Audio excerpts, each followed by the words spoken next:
What is up, everybody? My name is Jeremy and welcome to the channel. And today we are going to be talking about a key moment from Fire and Blood that officially kicks off the Dance of the Dragons and marks the point of no return between the Blacks and the Greens. And that is none other than the Battle Above Shipbreaker Bay. Shipbreaker Bay is a large bay in the Stormlands along the eastern coast of Westeros. It is incredibly rocky and the weather there is always terrible. It's plagued with constant storms that are known to take out boats and worse. It's extremely formidable waters, which is how it gained its name, Shipbreaker Bay. Many ships have gone down over the years in this bay, most notably the parents of Robert, Stannis, and Renly Baratheon, who stood at the shore and watched as their parents' ship were smashed against the rocks, killing both of their parents. It's a notoriously dangerous place. On the northern shore of Shipbreaker Bay sits Storm's End, the castle and seat of House Baratheon, and it is here that our story officially kicks off. Lucerys arrives on Storm's End after being sent there by his mother Rhaenyra to treat with Lord Baratheon to try and gain his support for Rhaenyra's claim to the Iron Throne. But little did Lucerys know that when he arrived, he would be greeted by none other than Aemond One-Eye, his uncle. And Aemond had clearly been at Storm's End for a little while before Luke arrived already, as Luke hears Aemond and Borros both haggling over dates and dowries over a wedding that has been arranged. Luke presents his claim to Lord Baratheon, asking for support for Rhaenyra, to which Borros replies with one question: which of his daughters is Luke prepared to marry in order to gain the support of House Baratheon? To which Luke replies that he is not able to marry, unfortunately, as he is already betrothed to Rhaena Targaryen, the daughter of Daemon and Laena.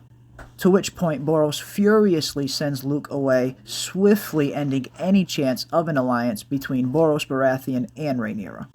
Aemond, on the other hand, quickly agreed to marry one of Borros' daughters, which quickly gained the support of House Baratheon to the side of the Greens. As Luke turns to leave, Aemond draws his sword and demands one of Luke's eyes as repayment for what happened between Luke and Aemond years ago. Now, for those who don't know, or for those who haven't read Fire and Blood or watched House of the Dragon, years ago when Aemond and Luke were both young, there was an incident right after Aemond got done claiming Vhagar, where they all got into a fight which ended with Luke slashing out Aemond's eye. Now, at the time, Aemond called it a fair exchange. He said even though he might have lost an eye, he gained a dragon. But clearly, Aemond has definitely held on to some bitterness over this over the years, because he clearly wants one of Luke's eyes in return in this moment. But Luke refuses to fight, claiming that he promised his mother that he would come as an envoy and not as a knight. And this only made Aemond that much more furious. Eventually, Lord Baratheon's men have to step in and intervene, separating the two princelings and escorting young Luke outside to his young dragon Arrax, to which he mounts and takes off. When Aemond asks for Borros' leave, the Lord of Storm's End replies that it is not for him to say what Aemond does when he is not beneath his roof. At this point, Aemond rushes outside to mount his own dragon Vhagar and takes off. The storm was raging all around, and it was really tough for young Luke to stay aloft on his young dragon Arrax. Then, all of a sudden, a roar is heard that reportedly shakes the very foundation of Storm's End. Vhagar and Aemond have arrived, and they are out for blood. Now, if it wasn't for all the wind and the rain, young Arrax might have stood a chance of escaping Vhagar, as Vhagar was much older and much larger, but much slower. But unfortunately, with all the wind and the rain, it made it really tough for Arrax to stay aloft, and Luke is, at this point, is still a pretty unexperienced dragon rider. He's still very young, so unfortunately, Vhagar does have the upper hand here. Vhagar catches up with Arrax above Shipbreaker Bay, and the battle ensues. Now, according to the watchers that were standing on the walls of Storm's End, they could see blasts of flames for miles around, and then all of a sudden they heard a shriek that was loud enough to drown out the thunder. The fight itself couldn't have lasted too long, as Vhagar is 5 times the size of Arrax, and the veteran of dozens of battles. A few days later, the head of Luke's young dragon Arrax washed up on shore.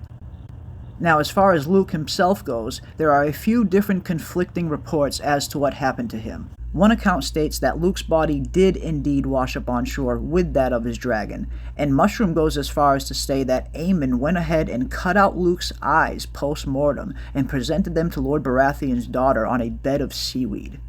Another account states that Luke was swallowed by Vhagar during the battle, while one final account has Luke surviving the fall but ending up suffering some amnesia after he washes up on shore, and he ends up living out the rest of his days as a simple fisherman.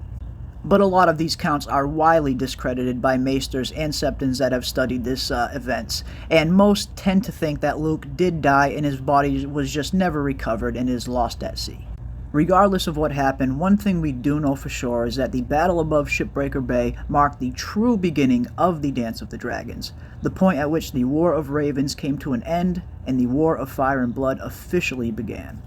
And there you have it, folks, the moment that officially kicks it all off, and it is just the first of many big dragon battles that we have to look forward to in the rest of Fire and Blood and on House of the Dragon, which I will be detailing in future videos as well, so definitely don't forget to hit the like, subscribe, and hit that bell for notifications so you don't miss any of the upcoming uploads. I will be doing a ton of stuff throughout the off-season, gearing up for Season 2 of House of the Dragon, so definitely be on the lookout for that as well, and I want to thank everybody out there for watching, and I will see you on the next one.